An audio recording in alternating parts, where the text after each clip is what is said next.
Liberation Day involved the largest tax increase most of us will probably ever see in our lifetimes.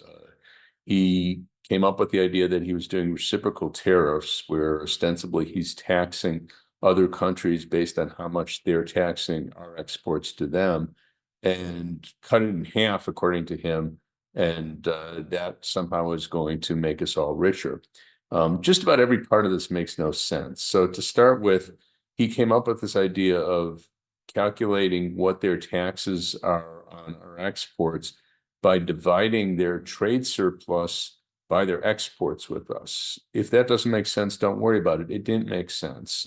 I compared that to your doctor telling you that you're in bad health based on they divided by your height by your birthday. That tells you nothing, of course. And if a doctor told you that, you'd quickly go find another doctor. So the basic story here makes zero sense. But more importantly, the question is, what exactly do the tariffs do? What exactly is Trump trying to accomplish? Most immediately, the tariffs are a tax. People seem confused on that. Donald Trump seems confused on that. It's a tax on our imports. And we import somewhere close to $3.5 billion, I'm sorry, $3.5 trillion goods every year. And we're looking at tariffs that average probably about 20-25% on those imports. So we're talking about taxes of somewhere on the order of 700 billion to as much as $1 trillion. Again, it's hard to calculate because we're different rates, different items, but a huge tax increase by any measure. Just to take the high end of that, say it's $1 trillion, that comes to $7,000 for every household in the country. That's an enormous tax increase. Republicans yelled and screamed about the tax increases that President Clinton and then President Obama put in place. Those were far smaller than what Donald Trump's talking about with his taxes on imports. And even worse, both President Obama and President Clinton primarily impose their taxes on highest income taxpayers. This hits working people. So if you look at who's going to be paying the tax, who's going to be paying the tariff, it's a typical person, a worker who makes 40, 50, 70, 80,000 a year. They spend most or even all of their income. We know that people aren't able to save much. Many are struggling to get by. So they're spending their whole income. If you envision the billionaires that hang out at Mar-a-Lago, they save a lot. Even when they do spend, a lot of what they spend is on services. They're taking vacations, they're going to high-end restaurants, they have gym memberships.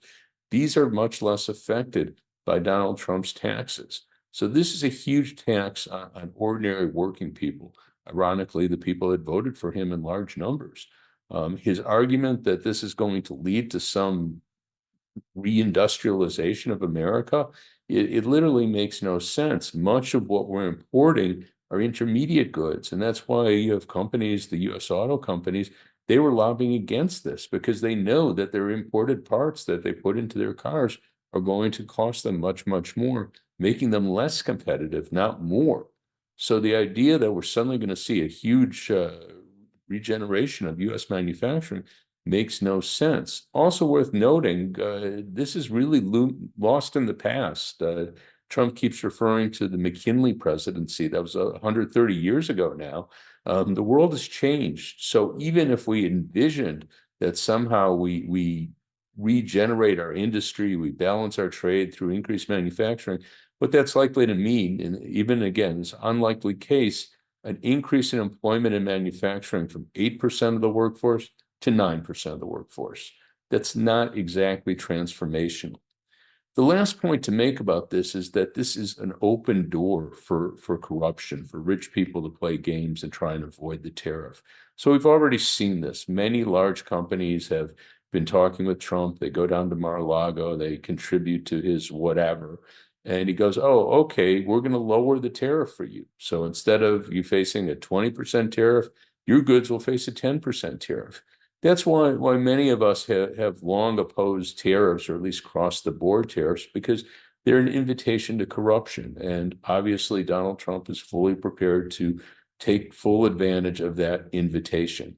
So long and short, this is a huge tax on ordinary working people.